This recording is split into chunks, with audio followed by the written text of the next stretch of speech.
Understanding tube security in English. Hello, everyone. In today's video, we're going to explore the phrase, tube security. This phrase might sound simple, but it holds specific meanings in different contexts. We'll break it down and understand its usage in the English language, ensuring you can use it confidently in your conversations. Firstly, let's look at the word tube. In general English, a tube refers to a cylindrical, hollow object. However, in British English, tube is often used to refer to the London Underground train system.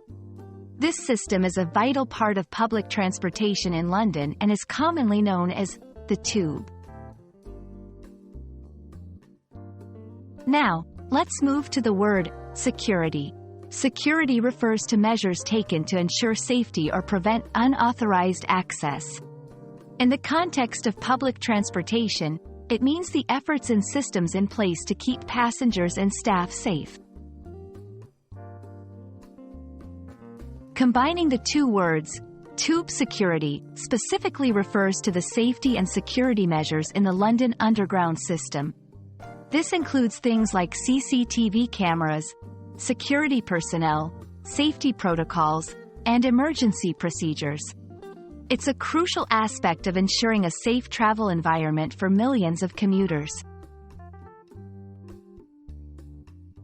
When using the phrase, tube security, it's important to relate it to discussions about safety, transportation, or public systems. For example, the tube security has been tightened following recent events. This phrase wouldn't be used to describe security in general contexts but specifically within the setting of the London Underground. I hope this video has shed light on what tube security means and how you can use it in your English conversations. Remember, understanding such specific phrases can greatly enhance your fluency and comprehension of the English language. Thanks for watching, and I look forward to seeing you in our next lesson.